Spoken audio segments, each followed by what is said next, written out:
Alleluia. Vavakantsika ary. Ray masina tsara indrindra masina mandrakizay a. Misaotra anao zay tompony amin'ny fafahany andray miaraka tahaka an'izao. Ny amin'ity alatsinainy maraina izay omenao anay rehetra ity Andriamanitra. Dia efa atolotra ianao sahady ny herinandro ray manontolo hatramin'ny ora sy ny minitra ho fotoana izay anjakan'ny fitiavanao ao anatin'ny fony tsiraray avy. Misaotra anao zay Jesosy ny an'ny fahavitana soamantsara ny asa izay nampanaovanao tany arivon'ny mamo ny sabotsy sy ny alahady.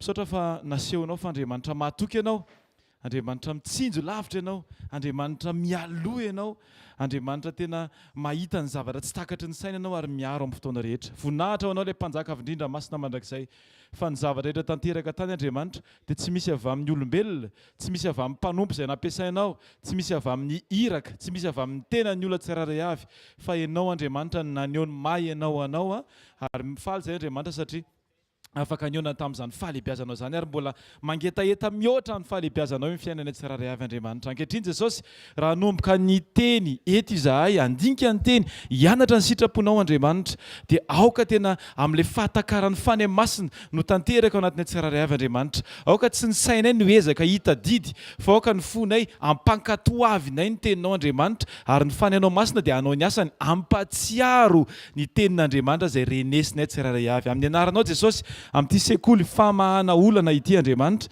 dia aoka ianao Andriamanitra no tafakambana sy ho tafaray amin'ny tsiraray avy. Aoka izay Andriamanitra hianatra, ankatoa, anaiky, amihana, ifandray, ifampijery, ifampitantana, anompo anao izahay ary ankohako anatrehanao mandrakariva. Amin'ny anaranao Jesosy ilay masina mandrakizay. Tononoko amin'izao fotoan'izao amin'ny anaran'i Jesosy Kristy ny fisokafan'ny fony rehetra n'aiza n'aiza mandre, mahita, miaino, andray ny tenin'Andriamanitra. Ampianary izay Andriamanitra tsy handeha araka ny fijerin'ny maso, tsy heno araka ny fandrenesan'ny sofina, fa kosa Andriamanitra ho sensible amin'ny fitarian'ny fanainao masina amin'ny fotoana rehetra. Amin'ny anaran'i Jesosy ety am-panombohana, voatany fanahany rehetra, voatany tsiraray avy amin'ny anaran'i Jesosy. Amen. Ndao tsika hitehaka mafy ho an'i Jesosy. Alleluia. Saika anao iraba ny olona manodidina anao dia tonoiny ny fiadanan'ny tompondrao aminao androany amin'ity alatsinainy ity. Alleluia. Misaotra an'i Jesosy manokana satria mbola retintsika tsiraray avy. Afaka mahazo toerantsika tompoko.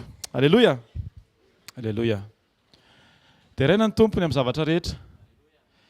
Ny asa fanompoana tany arivomamy dia nanehon'Andriamanitra fagakana lehibe. Ny fagakana ngeza indrindra dia tsy amin'ilay zavatra tiantsika ho hita, fa amin'ilay zavatra tsy hitan'ny olona fa hikasihan'Andriamanitra anao. Ny fiovam-pontsika dia tena mirakila ngeza lavitra mihoatra noho ny zavatra mety manaitra ny olona rehetra ety ivelany. Alleluia. Misaotra antsika rehetra ny amin'ny fitondranam-bavaka, amin'ny fahatsiarovana-bavaka tamin'ny fanatanterahana ny asa fanompoana tany satria fantatra tsapa fa betsaka sika na tsiaram-bavaka tantin'izany. Fa volombelona anankiray fotsiny zaraiko melohany hanomboantsika ny fizarana, ny fampianarana. Nandritra ny herinandro tany an-toerana, avy foana ny orana hatramin'ny zomana alohana tongavana tany. Fa voninahitra ho an'i Jesosy fa ny sabotsy sy ny alahady tena naneho voninahitra Andriamanitra tsisy orana mihitsy. Alleluia. Mety raisitsika ohatrany hoe ay ve izay ilay izy, fa ny tena marina tsy misy olona mahafehy an'izany zavatra izany. Alleluia. Tsy misy niza na ny olona farak'izay mety mahay momba amin'ny meteo tsy afaka nijery rahona fa ny rahona mety mivadika anatina minitra vitsy. Ohatra antsika tsiraray avy mivoaka ny trano, mitondra elo, tsy avy ny orana, tsy mitondra elo, avy ny orana. Mafana be maraina, mangatsika ny atoandro. Mangatsika maraina, mafana be ny atoandro. Azonao fitondran'Andriamanitra tena hafa mihitsy. Ndao tsika mivoninahitra an'Andriamanitra ny amin'izany, asaka ianao hivavaka hisaotra fotsiny, feno fisaorana fotsiny zavatra rehetra. Andriamanitra tsara indrindra misaotra anao zahay ny amin'izay rehetra efa nataonao, ny amin'izay rehetra ataonao amin'izao fotoana, ny amin'izay rehetra ho ataonao. Misaotra Jesosy fa tsy namelana irery ianao. Misaotra fa nasehonao fa tsy amin'ny zavatra hoentinay ambavaka ihany, ny amin'ny fanasitranana sy ny amin'ny teny no mi-intervenir ianao, fa indraindray Andriamanitra mety adinonay mitondra-bavaka ny climat sanatrian'izany fa nefa tsy adininao mihitsy Andriamanitra. Ianao rehefa manome dia bouquet feno, bouquet complet menao Andriamanitra, tsy tapatapana, tsy sombitsombiny fa iray manontolo sy tanteraka. Amin'ny anaranao Jesosy. Amen. Amen. Sekoly famahana olana antsika androany. Alleluia. Satria ilaintsika loatra ny olana. Ilaintsika Jesosy fa ilaintsika ny olana. satria ahafahanao mahita ny toeran'i Jesosy eo amin'ny fiainanao. Matetika tsika rehefa misy olana mitranga dia raha amin'ny maha-olombelona dia mamaika antsika dia nitsoaka.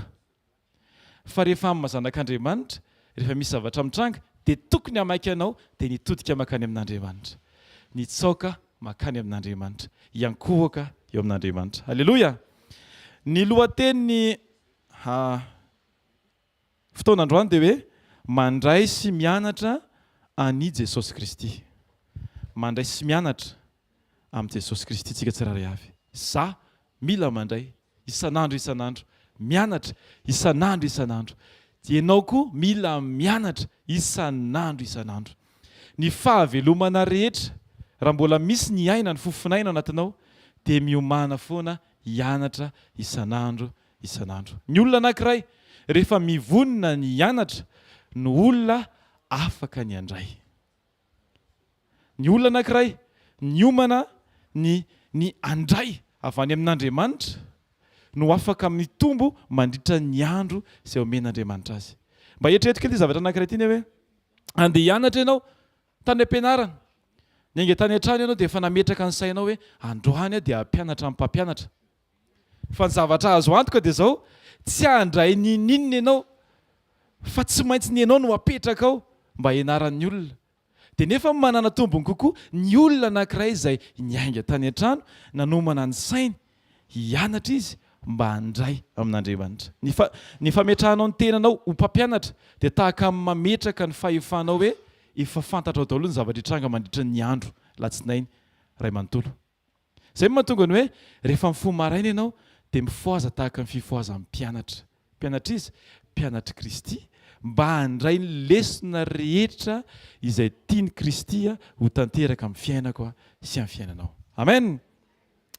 Ny tena fianarana tsara indrindra dia tsy maintsy miainga amin'ny tenin'Andriamanitra. Asan'ny apôstôly toko 2:9. Asan'ny apôstôly toko 2:9. Alleluia. Mafitsiko tsara ny tenin'ny pasteur Junias teo. Menara tenin'Andriamanitra. Tsy voatery hainao tsy anjery androany fa mamaky tenin'Andriamanitra. Rehefa tsy vakianao io tsy ho hainao tsy anjery io. Rehefa tsy vakianao matetika io tsy ho hainao tsy anjery io. Rehefa tsy vakianao io miaraka amin'ny fiasan'ny fanahy masina tsy ho takatra ao mihitsy io. Fa mila manana tenin'Andriamanitra tsika tsiraray avy. Matetika tsika zanak'Andriamanitra dia miatrika amin'ny fiainantsika amin'ny tenintsika fa tsy miatrika amin'ny fiainantsika amin'ny tenin'Andriamanitra. Teo hijory antsika manam-paniriana ny hijory antsika fa ilay teny tsy tanteraka. Dia eo mihitsy ny olana mila miverintsika mianatra ny tenin'Andriamanitra, mamaky ny tenin'Andriamanitra. Asan'ny apôstôly toko 2:20 izay vakitsika rehetra ampitsikitsikina amin'ny anaran'i Jesosy fako toy izao manao hoe ary rehefa nahita azy izy dia nitondra azy hankany Antiokia ary niara-ny asa tao amin'ny fiangonana hatramin'ny herintaona angarangidiny izy roalahy ka nampianatra olona maro. Ary tany Antiokia ny voalohany nanaovany anarana hoe mpianatra hoe kristianina. Alleluia. Raha amin'ny baiboly hafa io dia misy tsy voasoratra ilay hoe kristianina raha mamaky baiboly amin'ny telefona ianao. Misy an'izay ianareo tonga dia tapitra amin'ilay anaran'ny mpianatra hoe dia teboka. Fa ny toy an'ilay izy dia misy hoe kristianina. Alleluia. Tsy afaka ny tonga kristianina ny olona anankiray raha tsy manaiky ho mpianatra aloha. Izay mahatonga ny tenin'Andriamanitra io nanaovana ny anaran'ny mpianatra. Ny mpianatra no nomena anarana hoe kristianina. Fa tsy ny olona hoe mamaky baiboly fotsiny nomena anarana hoe kristianina. Tsy ny olona manana fiakanjo conventionnel mifanaraka amin'ny eritreretin'ny olona hoe kristianina. Ilay izy tsy fahendrena entiny izao tontolo izao no midefinira hoe kristianina ny olona anankiray, fa olona anankiray manaiky an'i Jesosy ho mpampianatra azy. Dia izay no hitondra azy eo amin'ny toerana anankiray hoe kristianina izy. Alleluia. Matetika raisitsika ny titra tahaka ny etikety. Fa nefa ilay fototra ao anatsika tsiraray avy mila fanontaniana tena mipetraka ve izy hoe kristianina ve za? Haitsika tsy injery loatra ny hoe izay tarihiny fanan'Andriamanitra zanak'Andriamanitra. Alleluia. Tena tsara be tsika mahatadidy an'izany Romaina 8:14. Alleluia. Fa mety misy olona manana fanan'Andriamanitra fa tsy manaiky tarihiny fanan'Andriamanitra. Satria mietrehitra izy fa misy motera hafa eo amin'ny fiainany afaka manosika azy akoatra ny fanan'Andriamanitra.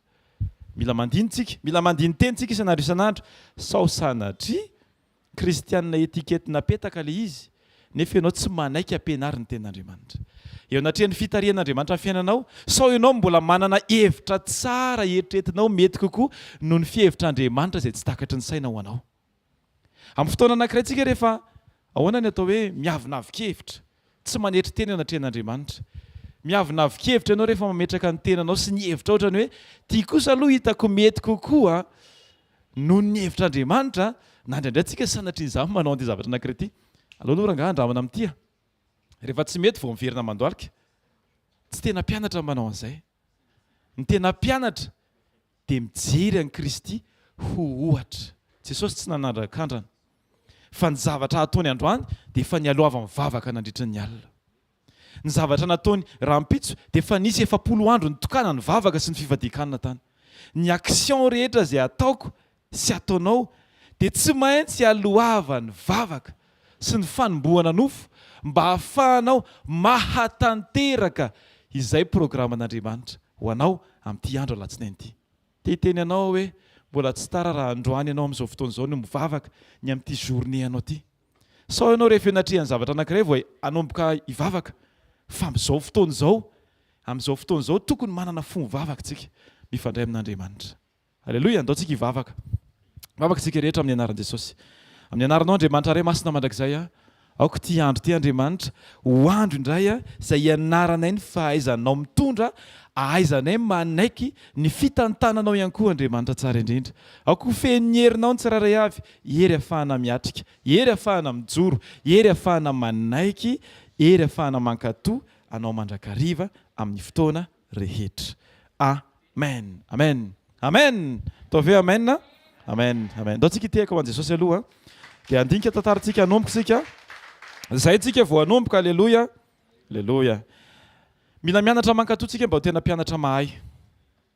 Mba ho mpianatra mahomby dia tsy maintsy aloava amin'ny fankatoavana. Halleloja. Tsy le fait hoe mihaino fa le fait hoe mankatoa.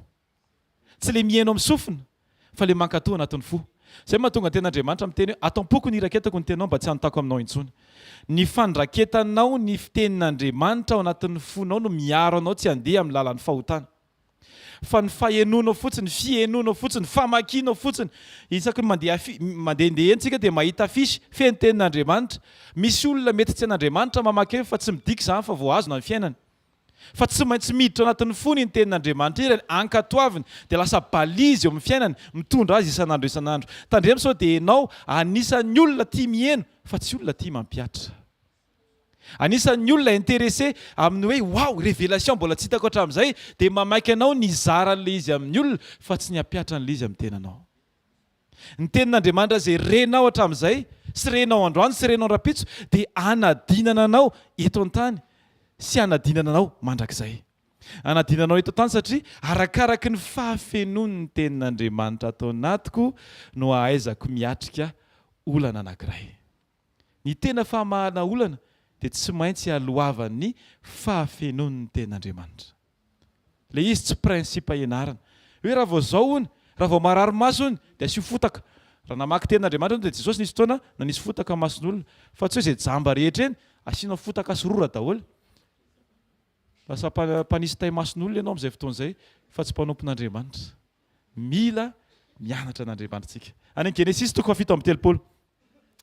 Genesis 7:7 andininy faharoa ka hatramin'ny faha 1:10 izay tsy hovakitsika izy iray manontolo fa ho tsongotsongotsika tahaka amin'ny fanongoana madinika. Alleluia. Alleluia. Genesis 7:7 tantaran'i Joseph izy io. Fantatritsika tsara mihitsy ny zavatra nampiasan'Andriamanitra ny Josefa. Ny zavatra tadiditsika matetika rehefa miteny hoe Josefa dia le toerany na le anjara nitendrena ho anazy dia le maha-prime ministre azy. Amen. Manana faniriana daholo tsika rehetra hoe ndray andro koa tompo mba ho tonga eo amin'ny anjara voatendriko miaraka aminao. Tsy hoe ho tonga prime ministre. Tsy possible zany tsika rehetra tonga dia prime ministre daholo. Alleluia.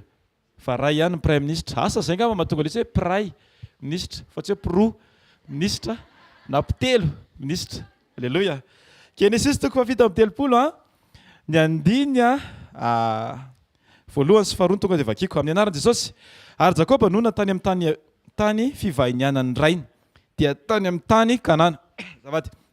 Ary izao ny tantaran'i Jakoba rehefa tantaran'i Jakoba rehefa 17 taona Joseph 17 ans dia niara niandry tamin'ny rahalahiny izy fa mbola zaza izy dia tamin'ny zanaky Bila sy zanaky Zilpa vadin Jakoba rainy ary Josefa nitaty-bolana tamin'ny rainy. Avy hatrany dia dinganitsika satria efa fantatsika ny tantara. 15 ary nanonofy Josefa ka nambarany tamin'ireo ralahiny dia vao maika nankahalany azy izany. 19 fa efa nilaza taminy hoe izy mba heno kely ange izao nofo izao.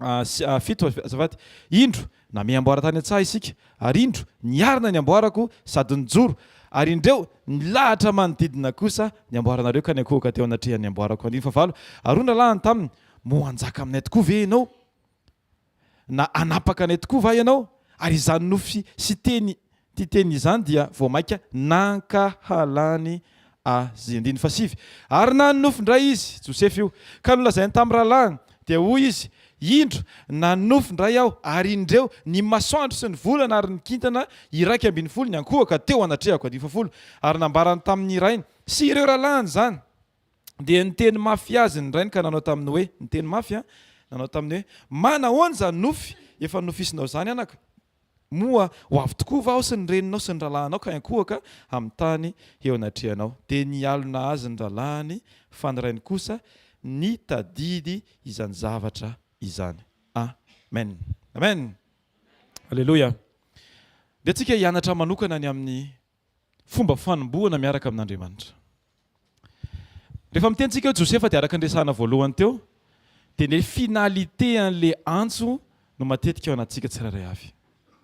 Fa misy antony Andriamanitra eto amin'ity fotoana ity matoa mipermettre ny toetra nilana hitsy tao anatin'ny Josefa na dia tao anatin'ny fotoana fohy arany nanambarany an'izany mba ahafahantsika mahita fa Andriamanitra dia tena matetika be indrindra miantso olona anankiray mbola tsy manana ny fahatanterahana ara-toetra ho ampiasainy mba ho tonga eo amin'ilay toerana izay efa any am-pon'Andriamanitra ho an'izay olo izay.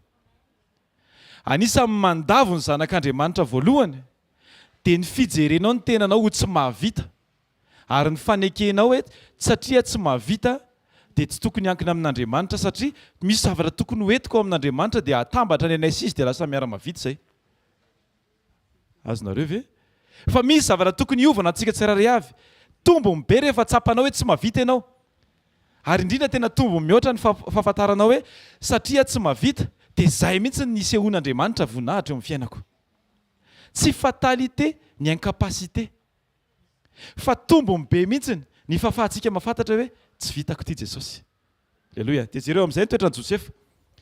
Vao manomboka ny tenin'Andriamanitra dia hoe Josefa dia be tato-bolana, sotro kely, matety mpiaviny dikan'izany, mamerina foana. Dada io zao, ianona io zao, toe-po amin'ny mazaza. Ary izay angamba ny anisany mahatonga le mamafisy mihitsy le hoe 17 taona dia natao anaty parenthèse hoe mbola zaza. Mety misy fotoana tsika indraindray tsika manana toe-po ny zaza. Tsy le toe-po araka ny teneny Jesosy ny amin'ny filazantsara fa le toetra ny zaza tia maka 19, tia miandry torahana voninkazo eo anatrehan'Andriamanitra. Rehefa tena tia hiaraka hianatra miaraka amin'Andriamanitra tsy maintsy miala zany zavatra zany. Satria ny Galatiana toko 1:10 dia milaza ny zavatra zao hoe raha mbola mila sitraka amin'ny olona dia maninona tsy mpanompon'i Kristy. Ataony hoe mba avoaka kely izay Galatiana 1:10 azafady e. Galatiana 1:10. Indraindray tsika inconsciemment lasa mitady nitehaka any amin'ny olona anankiray, mitady fankasitrahana any amin'ny olona anankiray. Dia nefa reny zavatra reny no manaisitra antsika tsy ho mpanompo, tsy ho mpanompon'Andriamanitra. Hoy ny ten'Andriamanitra, ary ankehitriny olona va no ilako fitisan'Andriamanitra sa mila sitraka amin'ny olona aho? Raha mbola mila sitraka amin'ny olona aho dia inona ozy izy? Tsy mpanompon'i Kristy. Alleluia. Alleluia. Tadiditsika tsara zany fa amin'ny fotoana anankiray rehefa mila 19 ohatran'ny Joseftsika amin'ny fotoana tsy izy na amin'ny fotoana heverintsika ho izy dia manala ny tenanao ianao amin'ilay corps du Christ tsikelikely. Alleluia. Tamin'ny amin'ny andininy fadimy. Rehefa nanonofo Josefa dia nambarany tamin'ny rahalahiny zany. Ary teboka anankiray izay nanampy ny fankalan'ny rahalahiny azy. Satria asa hoe efa hitan'ny Josefa ihany nga ny toe-pon'ny rahalahiny. Rehefa nanamboarany iray ny akanjony Josefa dia mety efa hitan'ny Josefa ihany hoe ohatran'ny zakany reto rehefa mahazo zavatra. Dia asa ve mety vomay nanosika anazy hitantaran'ilay nofiny tamin'ny rahalahiny ve zany. Indraindray tsika rehefa tena hoe te hisafirme loatra amin'ny fiainantsika dia tsy misaina ny any am-pon'ny olona fa misaina ny anterentsika hoe asehoko ity mba ho hitan'ny olona. Any ka na dia sanatria vexé ary ilay olona dia lasa tsy mampaninona antsika. Zay mihitsy mila ianarantsika androany satria andinitsika hoe ahoana zany mianatra an'Andriamanitra izany. Amen. Mianatra ianao mba haninona? Mba hahay. Tao anatin'ny zavatra nitranga. Genesis 37 2-11 io dia zavatra nitranga dia zao. Na dia tsy nety tamin'Andriamanitra raha nitoetra ny atrehan'i Josefa tany am-panombohana dia tsy nikondannea ny finalité niaraka tamin'Andriamanitra teo amin'ny Josefa zany. Dikan'izany dia zao, mety misy zavatra mbola mila hitsy eo amin'ny fiainako sy eo amin'ny fiainanao. Fa ny fanapahan-kevitro androany ny anaraka sy hianatra an'Andriamanitra no hiantoka ny ampitso mahafinaritra miaraka amin'Andriamanitra. Raha mamaky ianao ny testamenta taloha, ny baiboly iray manontolo dia Andriamanitra tena tia mampiasa olona anankiray tsy mahatoky ny tenany, tsy mahafantatra ny valeurany eo anatrehan'Andriamanitra. Alleluia. Alleluia. Raha hiteny fotsiny amin'ny boky mpitsara, ahitany Gideona ianao fa vao fidinana Gideona dia sahy kely indrindra. Amin'ny fianakaviany ndraiko izay ny mahantra indrindra, izay ny tsy afaka indrindra. Dia ahoana ny apossible an'izany hoe za ve no fidinao? Fa izay fahatsapany izay, tian'Andriamanitra miasa ao ambon'izay fahatsapany izay hoe tsy manana ninina ianao. Satria ao ambadiky ny fanekena hoe tsy manana ninina sy tsy mahay ninina ianao dia manomboka eo ny tena fianarana miaraka amin'Andriamanitra. Sy tiaka ho an' Jesosy zany. Alleluia. Alleluia. Alleluia. Ahatonga anao ho ilay olona tena ilain'Andriamanitra ny fitsapana izay lalovanao. Hamolavola ny toe-ponao. Ohatran'ny Josefa, jereo tsara Josefa. Rehefa natsipy ny rahalahiny tany amin'ny fatsakana izy dia ohatran'ny hoe nidiny zany ny fiainany. Any? Rehefa izy namidy, ohatran'ny niakatra zany indray ny valeurany. Niditra tamin'ny Potifara, niditra prison, nidina indray.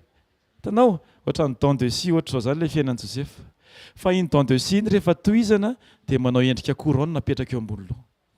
Ny fiakarana sy vidinana ny zavatra eo amin'ny fiainanao dia anoritra ny toeranao eo amin'ny anjara voatendry izay fanamboaran'Andriamanitra ao anao. Dikan'izany aza mikorompaka mihitsy raha indraindray ohatran'io indraindray ohatran'ny hoe manoratra an'ilay couronne anao. Soraty, ampahendrena, ampalefahana ilay couronne izay efa destiné ho anao manokana. Amen. Amen.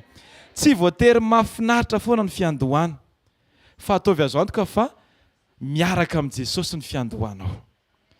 Rehefa miaraka sy mianatra an'Andriamanitra ianao dia afaka ny fantsona hitan'ny olona ny fahalebiazan'ilay miantso anao.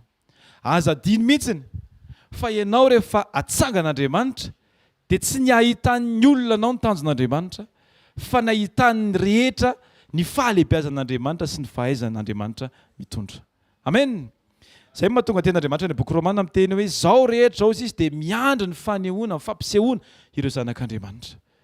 Miandry ny fanehoan'Andriamanitra ny tenany amin'ny alalanao ny olona rehetra. Ny manodidina amin'ny mpiaramonina, ilay fividiananao sira amin'ny épicerie kely iny, miandry ny fiasan'Andriamanitra anatinao. Tsy tenin'Andriamanitra miasa aloha, ampiasaina sy tenena aloha voalohany, fa tenin'Andriamanitra iainana, pratikena, voakasika ny olona amin'ny fahamarinan'ny tenin'Andriamanitra hoe fiainantsika tsirairay avy. Niza mety mahay tsy enjery tenin'Andriamanitra na olona tsy mivavaka ary. Fa miteny fotsiny hoe fa toy izao ny tiavan'Andriamanitra zao tontolo satria nanao hitany tery amin'ny vodina taxi be ilay tenin'Andriamanitra dia mety tadidina. Fa ny tombony dia zao, za sy anao miaina ilay tenin'Andriamanitra. Le pratika ilay tenin'Andriamanitra. Alleluia. Alleluia. Alleluia. Alleluia. Aza dino fa tsy diplôma ny tadiavin'Andriamanitra. Alleluia. Tsy taratasy ny tadiavin'Andriamanitra. Tsy voatery tsy maintsy anana diplôma na faculté théologique tena farak'izay enjany ianao vao afaka miainanao Andriamanitra. Andriamanitra tsy miavinavina. Izay mahatonga anazy hoe ny farany ambany sy ny heverin'ny fiarahamonina farany ambony tamin'izany fotoana izany no fidiny apôstôly. Tsy izay rehetra metimety amin'ny saina. Raha ohatra zao nanontaniana ny fariseo sy ny mpanoratan-dalàna, ohatry ny ahoana ny qualité ny apôstôly tianareo antsony ny tompo sy mpanjaka ny mpanjaka. Na ianao na zary mety nametraka ny critère antsika ihany tsika. Hoe ohatran'izao tia ny tiako hitranga, ohatran'izao ny mety, fa zao ny fihevitr'Andriamanitra tsy fihevitritsika. Ary Andriamanitra dia prouvé mihitsiny fa tsy miankina ny fanombohanao no continuité anao, fa miankina amin'ny hoe iza ny ankinanao eny am-panombohana. Tandratsika mirehetra fa hoe tsara départ be ny fiainako manangana société tsika dia miaraka amin'ny fond be efa défini tsara ny fond de roulement, ny investissement sy ny ohatran'izany efa milamina tsara. Fa ny continuité an'io, les continuités, averika les continuités, les fitohizana no tena zava-dehibe fa tsy ny fanombohana. Izay mahatonga tena Andriamanitra milaza hoe zay mahatratra amin'ny farany manino ovonjeny. Tanao fa farany teneniny zay mahatratra amin'ny farany, visy ny temetsy zay manomboka tsara ary manohy tsara ary tena mahay migérer tsara, iny no ovonjeny fa zay mahatratra amin'ny farany. Ataovy ny antoka rehetra mba hahafahanao manana fo mahatratra amin'ny farany amin'ny anaran'i Jesosy, amin'ny anaran'i Jesosy. Andriamanitra tsy mitady olona izay mahafinaritra amin'ny fiarahamonina, fa mitady olona izay afaka avita izay ampanaoviny. Amen. Ndraindratsika mianto tsatsy anao satria ohatra tsy mety amin'ny ianona ohatra miketrona be rehefa mitory teny ana rehefa mihira, tanao azakinina amin'izany ny fonao. Satria ianao tsy natsoina hampifaly fon'olona, fa natsoina hampifaly an'Andriamanitra. Satria ianao tsy olona ny anaranao, ny atao hoe mianatra dia mandray. Mandray ianao. Alleluia. Ka raha ohatra ka amin'ny fotoana anankiray ianao zatra mandray avy any amin'ny olona, tsy handroso izany mihitsy ianao. Satria ianao rehefa ambony no fijerinao mitodika makany amin'ny Kristy, dia tahaka ny ohatra ny volana mandray taratra avy any amin'ny masoandro dia mampita ny etỳ an-tany. Ohatra izany ny toerantsika. Alleluia. Izay voarainao avy amin'Andriamanitra no ampitainao amin'ny hafa. Mandraisa avy amin'Andriamanitra. Tsy mety mihitsy raha ny volana ny andray avy aty amin'ny tany dia ampita ny amin'ny masoandro. Tsisy ninina, tsisy signal, tsisy zavatra voaray. Mila miova ny toetsantsika sy ny toe-pontsika mba ho mpampita tsara izay efa vonona ao amin'Andriamanitra. Alleluia. Andriamanitra tsy mitady faharanitan-tsaina. Andriamanitra tsy mitady ny olona intelligent, fa mitady olona obéissant. Alleluia. Tsy hoe ianao matadidy be vao anontaniana Jakoba toko faefatra dia ny fahenina, tonga dia hainao tsenjery. Tsara be zany, alleluia, amen mihitsy zany antsika rehetra eo. Mahay tsenjery ten'Andriamanitra, fa mialohan'izany afaka hijoronao vavolombelona ve izay teny izay. Satria izao ny tenin'Andriamanitra rehetra voarakitra ao amin'ny epistily, izay ny tenenin'i Jesosy rehetra dia vavolombelona ny zavatra nataony daholo. Alleluia. Izany hoe efa pratika n'ilay zavatra niainany no nosoratana. Dia tsika indraindray lasa mandray fotsiny fa tsy mipratike an'ilay zavatra. Mba hahafahanao mitadidy tenin'Andriamanitra dia tokony ho vavolombelona daholo eo amin'ny fiainanao ny tenin'Andriamanitra izay renesinao rehetra amin'izay fotoana izay. Rehefa tonga ny fotoana ilavana azy dia misokatra ny tirara anatin'ny sainao dia miaraka amin'ny vavolombelona, accompagnena vavolombelona ilay fanazavanao tenin'Andriamanitra. Mila tenin'Andriamanitra velona isan'andro, mianatra tenin'Andriamanitra, mamaky tenin'Andriamanitra, isan-kerinandro tsika misy tenin'Andriamanitra tokony tanteraka, tokony ianarana isan'andro. Ohatran'ilay tantarain'ny pasteur Junias teo, ny any Ambodiboanary, efa ao amin'ny verset 20 isa zao ny ain'ny ankizikely. Ankizikely zany ankizikely daholo. Za tsy teny hoe faninana amin'izany tsika satria tsika mbola misaina volan-doka, volambary, jirama. Alleluia.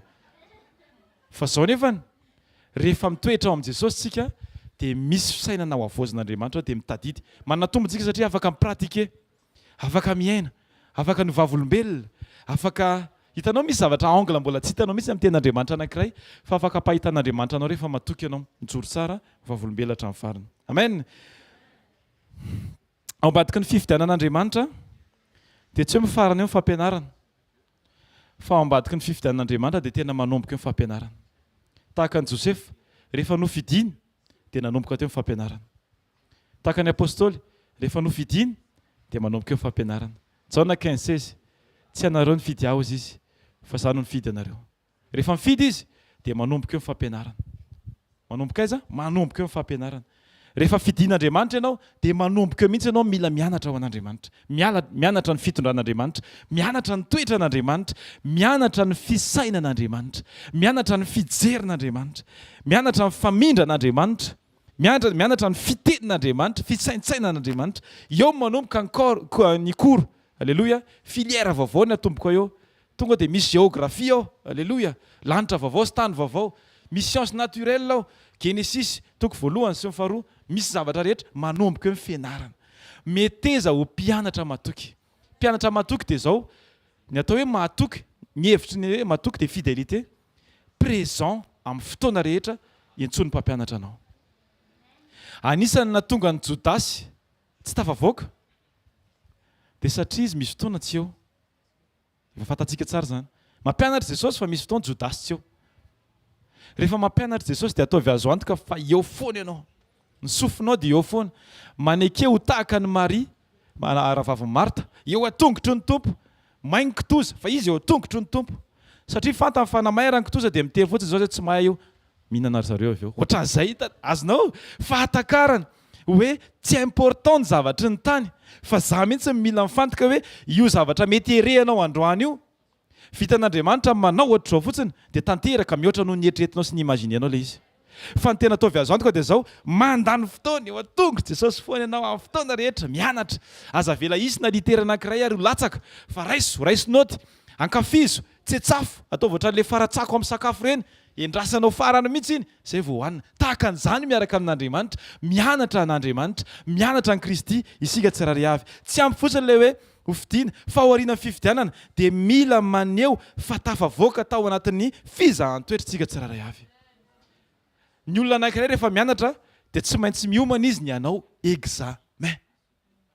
Tsy izany hoe misy fianarana dia tsisy examen fa tonga dia mahazo diplôma, tsy azo antoka izany. Ny tena azo antoka dia zao rehefa mianatra ianao dia tsy maintsy ho adinina hoe niraikitra tato anatiko ve zany zavatra zany. Izany tenin'Andriamanitra zany. Tenin'Andriamanitra izay efa renao dia tsy maintsy iomananao. Zavatra anankitelo no entin'ny tenin'Andriamanitra.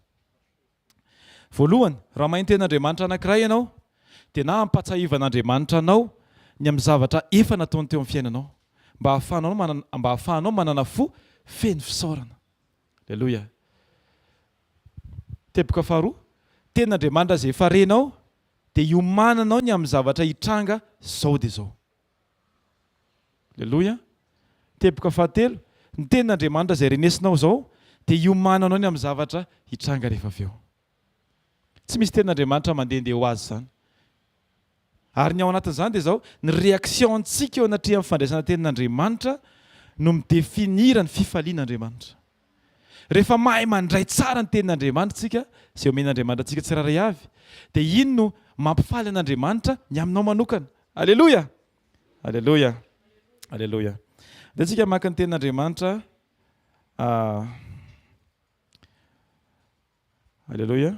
Amin'ny Salamo 70, na 120.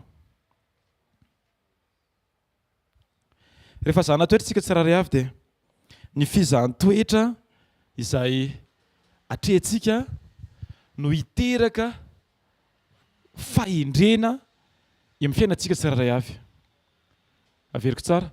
Ny fizahan-toetra no mitondra antsika eo amin'ny toeran'ny olona anankiray manana fahendrena. Ny testa izay atrehako sy atrehanao no lasa atonga anao anana déduction ny amin'ny fahaizan'Andriamanitra mitondra. Samy hafa mihitsy ny zavatra ianona sy ny zavatra iainana. Samy hafa mihitsy ny hoe ianao mamaky teny dia nahita Josepha ny zanatoetra, nahita Mosesy ny zanatoetra. Sy ny hoe ianao amin'izay miatrika an'ilay izy amin'ny fahafenoan'ny tenin'Andriamanitra dia lasa vavolombelona tenin'Andriamanitra, mora ho anao no mijoro avy eo. Alleluia. Alleluia. Hoy ny tenin'Andriamanitra amin'ny Salamo 70:22 hoe mampianaranay anisany andronay azahoana inona? Fo endry. Ilay anisa tsy hoe lundi, mardi, mercredi, jeudi, vendredi, samedi et dimanche. Tsy hoe izany tsy tesaka calendrier, fa hoe ny hevitry hoe manisa dia hoe mandinika ny fahaizan'Andriamanitra nitondra ny fiainanao hatramin'izay mba hahafahanao misintona an'ilay fahendren'Andriamanitra ka hahafahanao miatrika ny androaninao sy manomana ny ampitsonao miaraka amin'i Jesosy. Ilay hoe anisa tsy hoe tsy décompte fa ataoko hoe compréhension, fihezahana manakatra, fihezahana mahita ny fahaiza mitondra an'Andriamanitra. Mila mijery ny fahaiza mitondra an'Andriamanitra ny fiainanao ianao mba hahafahanao vavolombelona rehefa avy eo. Fa raha tsy hitanao kory hoe tsara nitondran'ny tompo amin'ny fiainanao dia nefa ianao hitory hoe hitoery an-dalana hoe tsara le Jesosy io hoe dia izy le hoe prouvé ho amiko ary ainao mila mivavaka fa misy devoly manohatra zany nefa le izy tsy azavainao satria le izy tsy niainanao rehefa iainanao ny zavatra anankiray tonga dia midekolona fotsiny io alleloia mandeha ho azy fotsiny io mandroso fotsiny io miseho voninahitran'Andriamanitra miaraka fampiasan'ny fany masina iaino ny tenin'Andriamanitra iaino ny tenin'Andriamanitra ho ana tsara iaino ny tenin'Andriamanitra alleloia dia hoy izy hoe azahoanay fohendry izy amin'ny teny gasy fa amin'ny teny hafa izy dia tena hoe mba hahafahanay miaplike an'izay ny fahendrenao zany eo amin'ny fiainanay ampianaro zay mba handinika ny zavatra rehetra izay nataonao teo amin'ny fiainanay mba hahafahanay mampiatra an'izany fahendrenao zany eo amin'ny fiainana tsirary avy raha antsika mianatra ny hoendry afafabe mora ohatra ka tonga dia ataoko teny anankiray izy hoe mianan-kendry hafa ny hevitra izay mantsiny hafa fandraisantsika azy fa raha antsika mianatra ny anana fahendrena propre avy amin'ny fahatakarantsika tsiraray avy fa nefa ny tena fahendrena dia ny fahaizanao mitodika makany amin'Andriamanitra eo fiatombohana dia miaino an'Andriamanitra tsy fahaiza-manao fa fahaiza-manoa fa tsy fahaiza-manao fa fahaiza-manoa fankatoavana ny fahendrena dia fahaiza-manoa mety misy zavatra mety efa nazatra anao fa ianao mila misafidy manoa mankatoa an'Andriamanitra na dia hitanao hoe Jesosy hitanao fa ohatr'izao fanaovana an'ity zao ny tena zao nefa nazatra hatramin'izay rehefa ohatran'izao dia ohatran'izao dia zao tsy izay ilay tediavin'Andriamanitra fa fanoavana fankatoavana sa io manao tahaka ny Jaona miankiny eo atratra ny tompo sady mihaino ny fitempony ny fon'ny tompo hoe dodo hitanao mihaino ny détail-piainan'Andriamanitra miankinao amin'Andriamanitra foana amin'ny fotoana rehetra alleloia ny sofina ilany mety mihaino eo amin'ny tompo dia ny ilany mety mahay zavatra fiarahamonina fa zao le ato amin'ny tompo ny ataonao ny dominina kokoa satria ianao mila mianatra an Jesosy isan'andro alleloia mila mianatra an Jesosy roviana isan'andro ny fahendrena dia ny fahaizana manoa an'Andriamanitra fa tsy ny fahaizana manao tantara faharotoko voalohany dia fafolo ka hatramin'ny faharoambin'ny folo alleloia ezahako ale faingana fa mbola tsy ny sasakintsika aminaran'i Jesosy koa omeo fahendrena sy fahalalana aho hitariako ireto vahoaka Salomona eto ireto mivoaka sy miditra fa iza no ahay mitsara izao olona betsaka izao dia ny faharoambin'ny folo dia hoy Andriamanitra tamin'ny Salomona satria tao am-ponao izany ka tsy nangataka vola aman-karena ianao na voninahitra na hain'ny fahavalonao ary tsy nangataka ho ela velona aza alleloia fa nangataka fahendrena sy fahalalana hitsaranao ny oloko izay nampanjakako anao andiny faharoambin'ny folo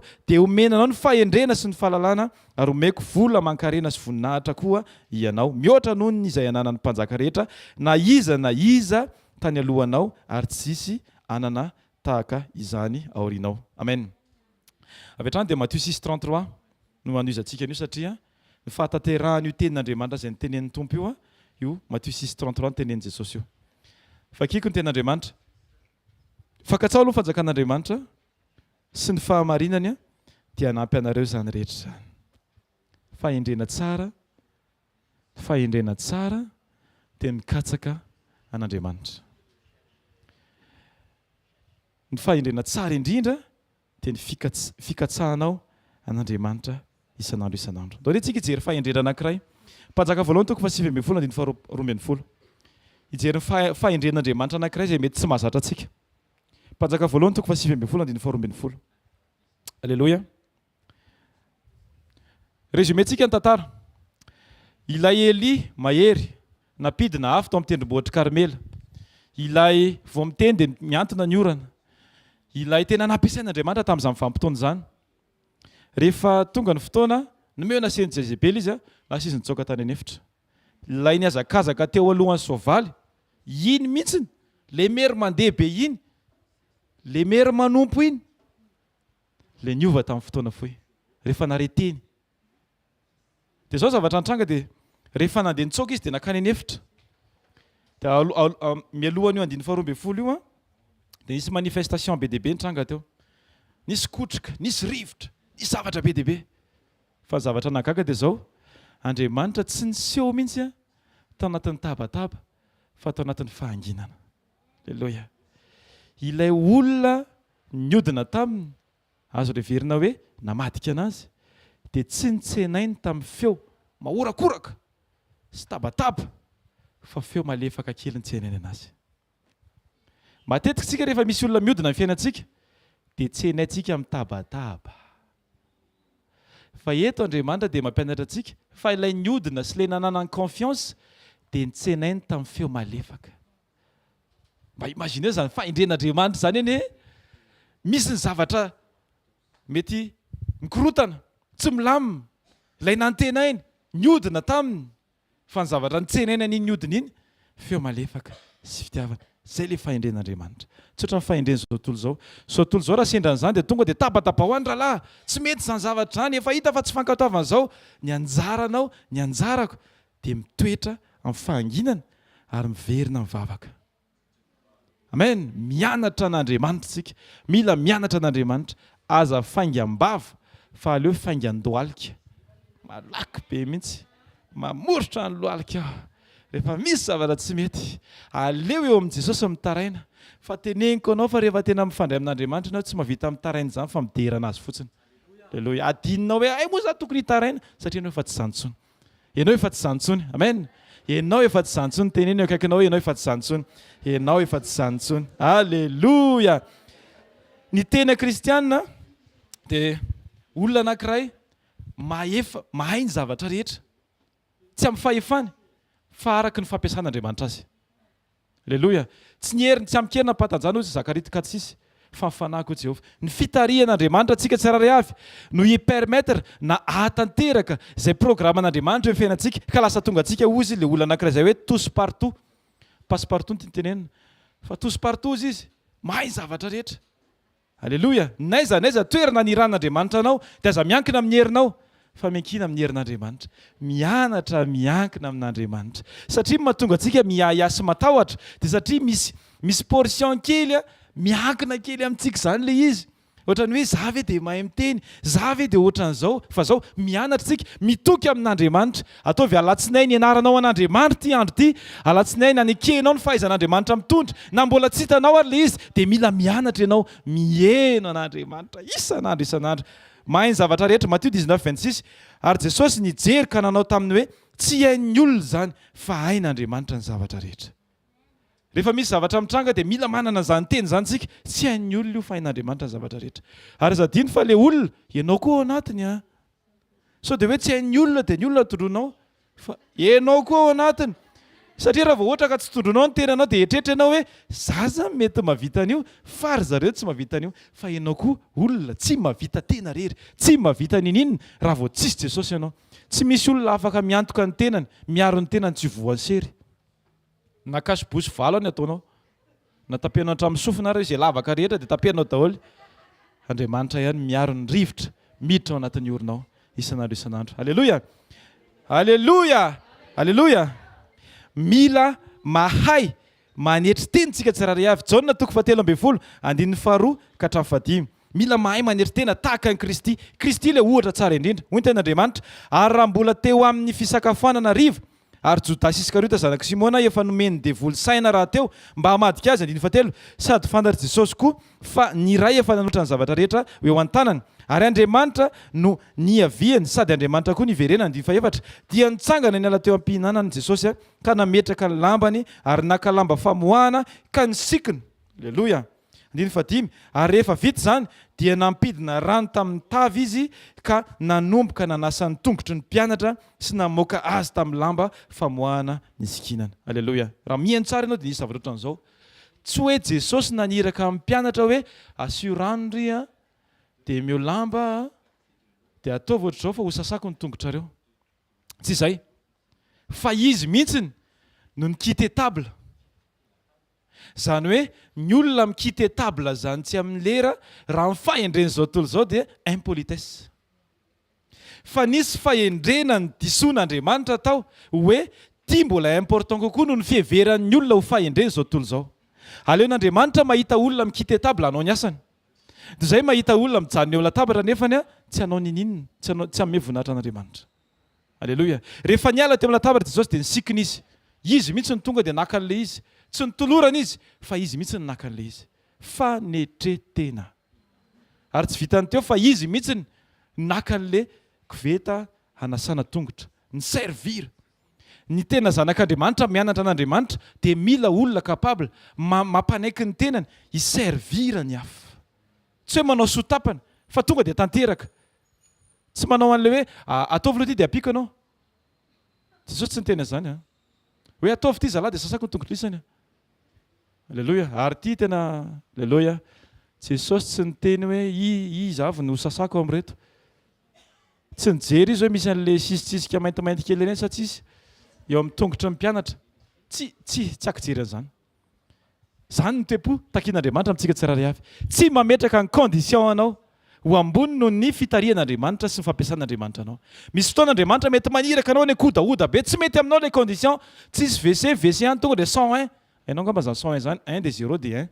Fa metraka tongotra 1 dia 0 le 1. Mety tsy mety aminao les conditions. Mety tsy mety aminao le zavatra mitranga. Fa ataovy proveo mihitsy rangaha hoe ny antony andehananao, ny anirahanao an' Jesosy dia ny amita izay hampanaoviny anao, fa tsy nitady ny fepetra mety aminao. Amen. Ndraindraytsika mialaka ao ambadiky ny tenin'Andriamanitra fotsiny, miaro tena ao ambadiky ny tenin'Andriamanitra. Marina fa maharo-posady be fitiavan'Andriamanitra ary mandevitra izy amin'ny fotoana rehetra, fa ianao koa andrasana anao dingana mihoatra. Dingana mihoatra. Inona ny tsy zakanao dia izay mihitsy ataoko. Ataovy sakrifisy ao an'Andriamanitra le izy. Aza mitoetra fotsiny hoe ohatran'ny olona sao dia sanatritsika mitondra tena ohatran'ny hoe olona irana mandeha mission. Tonga dia mametraka hoe zao avy ny conditionko. Nefa Jesosy maniraka anao. Izy hoe teto tsy nametraka condition. Izy nanao bakiraro efa ela. Andana aloha mikobana kely. Tsy vao sasako ny tongotrareo. Fa tonga dia nataon'le izy tsisy condition. Mety misy eo tsisy bakiraro koa tamin'izany en plus. Alléluia. Dikan'izany tonga dia niloto rehetra tonga dia tao amin'ny kapa. Mety misy tsy nanao kapa koa ireo mpianatra ireo possible. Mety misy efa vakivaky ny tongony. Zay mihitsy Andriamanitra tena tsy mifidy. Ny zanak'Andriamanitra mila mianatra an'Andriamanitra tsy mifidy amin'ny anaran'i Jesosy. Mahay, tsika koa dia mila mahay sy manaika matory. Alleluia. Anatina mololo. Ohatran'i Jesosy. Tsy klinika faran'izay tsara indrindra. Ny tsenan'i Jesosy. Fa mety hoe mololo raffiné. Nefa za sura fa tsy izay ilay izy.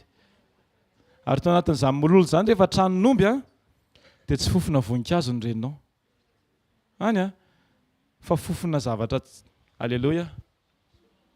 Mba imagine hoe voateraka ianao zaza zao amin'izao fotoana dia nakenakenaina be mihitsy hoe tandremo ny rivotra. Fa Jesosy tao anaty tranon'omby. Hoy ny tenin'Andriamanitra Luka 2:12. Ary izao no famantarana ho anareo. Ianareo ahita zazakely voadidina lambanjaza sady mandry ao am-pihinanam-bilona. Hitanao, ny fijoroam-panetretena izay anananao dia lasa famantarana ho an'ny hafa na repère ho an'ny hafa ny amin'ny toetra an'Andriamanitra. Izay mahatonga an'io hoe lasa famantarana anie ilay Jesosy natory tao anatina ville. Dia izy tsy hoe ville de VI de ZLE. Fihinanam-bilona. Dia ilay izy koa tsy bilona hoe bilona ilay tsy mpindina. Fa bozaka. Mololo, condition tsy mety. Lasa famantarana, lasa vavolombelona ho an'ny hafa, ny fahafahantsika, mijoro, maneho fanetretena ao ambadiky ny fitarian'Andriamanitra. Tebaka manaraka, mahay mangina manana ny rariny. Alleluia. Tsy toko fahavalo andiny fahatelo ka hatramin'ny faha 20. Zavatra nitranga dia zao, ilay vehivavy efa destiné ho voatoraka. Jesosy mahafantatra ny fahamarinana. Jesosy mahafantatra ny lalàna. Fa zao, nangina izy satria important aminazy kokoa ny famonjena ny fiainam-panahin'ny olona io mihoatra ny fanomezana satisfaction ny olona izay te hitora-bato azy. Alleluia. Misy fotoantsika mianatra mangina. Korintiana 2:7. Korintiana 2:7 ny azafady. Alleluia. Korintiana 2:7 amin'ny anaran'i Jesosy. Alleluia. Hoy ny tenin'Andriamanitra izay hivoaka araka ny Korintiana 2:7 zavady. Alleluia. Tenin'Andriamanitra dia milaza hoe klema ho anareo izy ny anananareo ady. Ary ankehitriny dia klema aminareo ny ananareo ady amin'ny namanareo. Nahoana ny tsy aleo mandefitra ny tsirariny azy anareo. Nahoana ny tsy aleo maharitra ambakaina azy anareo. Mila indraindray tsika mila mangina na dia manana ny zavatra marina ary. Satria izao Jesosy fo mifidy ny mpianana fatany daholo ny erreuran'ireo fa tsy hoe voahitany elahy zao elahy zao elahy zao enao zao misy fahalalana amin'Andriamanitra fa misy fahendrena koa amin'Andriamanitra. Ny fahalalana dia tsisy vidiny rehefa tsy miaraka amin'ny fahendrena. Ny fahalalana dia miditra ao aminao fa ny fahendrena dia mifahaizanao mamoaka sy tsy mamoaka an'ilay izy. Amin'ny anaran'i Jesosy. Alleluia. Sady Jesosy koa tsy nifosafosy Jesosy. Alleluia. Mba imagineo Jesosy ohatra hoe tamin'ny fotoanan'ny nitenenan'i Petera hoe tsy azo anao zany dia Jesosy hoe nivoaka anao ry Satana fa ny ampitsiny iny ihany. Dia inona zavatra nitranga? Anisany mbola nofidimy Petera niaraka tamin'ny tandrendrombohitra. Jesosy zany tsy manao an'ilay hoe tena mandreraka be sady mamaty-boly Jesosy mandreraka be kory ihany reto tena efa tenenina foana ohatran'izao. Tsy manao an'izany Jesosy. Tsy niresaka tamin'ny mpianatra hafa izy Petera mafy-loha. Tsy nanao an'izany izy. Fa ny zavatra nataony dia izao mitodika makany amin'ny ray foana izy. Tsy miresaka problème amin'ny olona manodidina azy Jesosy.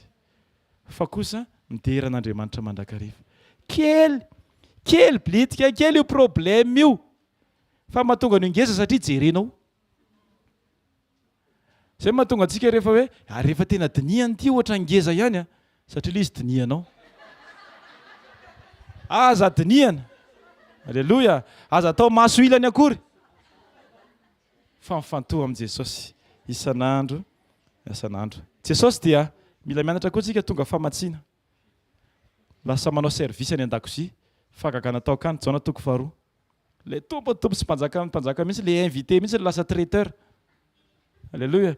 Ary io service traiteur fa tsy service traipeur. Dikan'izany miasa mikery sy ny fahitsiana fa tsy amitahotra. Alléluia. Alléluia. Jesosy dia mpamehy fiadanana Jaona 14:27. Tsika tsirairay avy koa isaky miditra amin'ny tokantrano anankiray dia tsy tokony tabataba ny reny olona fa tokony mahatsapa ny olona hoe wow, misy apaisement satria misy Kristy ao anatinao. Le Kristy ao anatinao mitondra fiadanana ho an'ny hafa. Alléluia. Mila mahay mamela ny olona tsika tahaka an'i Jesosy. Le olona nanindrona azy mamela ny heliny fa tsy fatan'izay ataony. Toetra. Mila mianatra an'izany tsika. Le olona nanitsaka anao kiraro vao ansasana nandaninao 300 vidianana clean vovo-tsavony. Iny mihitsy voahitsaka dia io ianao hoe tiako ny ilany. Manjary tsy mitovy izy anankiroa. Tepo mila mahay manaiky an'Andriamanitra. Mianatra foana, tsy important io. Tsy important io. Fa ny important dia Jesosy tandremo ny fonao mihoatra noho ny zavatra rehetra tokony ho tandremana. Alléluia. Alléluia. Alléluia. Andehantsika hitsangana amin'ny voninahitra an'Andriamanitra hivavakantsika. Vavakantsika tompoko. Andriamanitra reny tsara indrindra masina mandrakizay misaotra anao zay tompo ny amin'ny teny izay nozarainao taminay. Mila mianatra daholo zahay rehetra tsy hankanavaka Andriamanitra. Na mizara teny, na mihaino teny dia zahay rehetra mila mianatra, mampandefitra ny ampi-ponay mba ahafahany sitraponao tanteraka ny fiainana tsirairay avy. Amin'ny anaranao Jesosy, tononoko amin'izao fotoana izao ny fiovampo marina ao anatin'ny tsirairay avy. Ny fiovana rehetra tanteraka ny fiainana tsirairay avy. Asa anaty mivavaka ao dia teny mihitsy tompo aty hiova, manaiky niova androany Andriamanitra ho voninahitra ny aranao araka ny teninao, araka ny ohatra izay nasehonao Jesosy.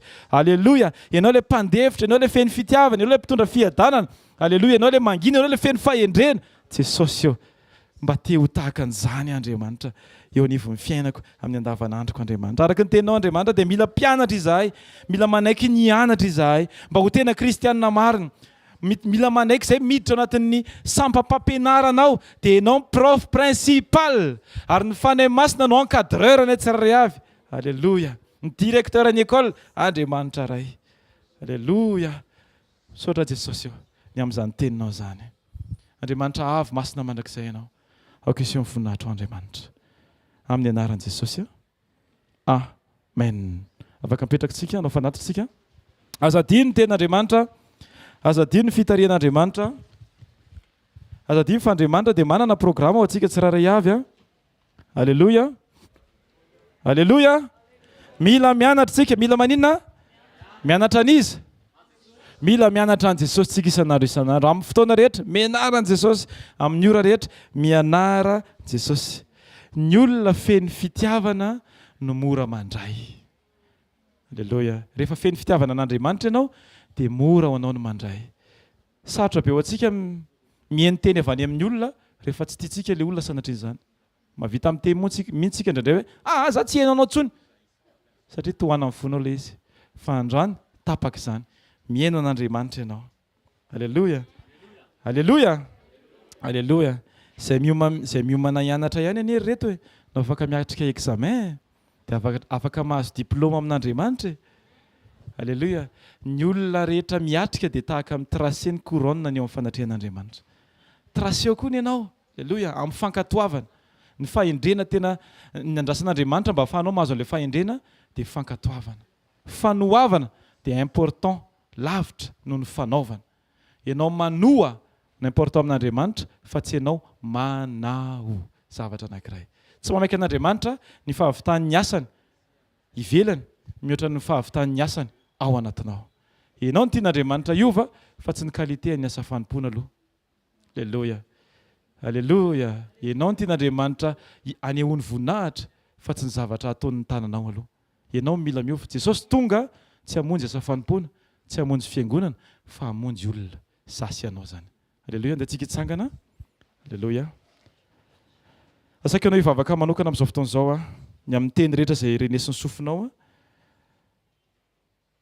ako tanteraka sy ho tadidy ho tsaroana mandrakarivo zany iraikitra anatin'ny fiainam-panantsika tsiraray avy ho vavolombelona marina antsika mandritra ny herinandro ity amin'izay fitarian'Andriamanitra fahaiza mitondra an'Andriamanitra ary ho tanteraka aminao ny fiasan'ny fanahy-masina mbola tsy niainanao hatramin'izay amin'ny anaran'i Jesosy izy alohanao amin'ny fotoana rehetra amin'ny anaran'i Jesosy. Hitahy ianao ny Jehovah ka iaronao. Ampamirapiratra ny tavany aminao ny Jehovah ka hamindra fo aminao. Anandratra ny tavany aminao ny Jehovah ka hanome anao ny fiadanany. Amen. Amen. Sarao fahasoavana. Fahafahasoavan'Andriamanitra matoy izao. Fahafahasoavan'Andriamanitra.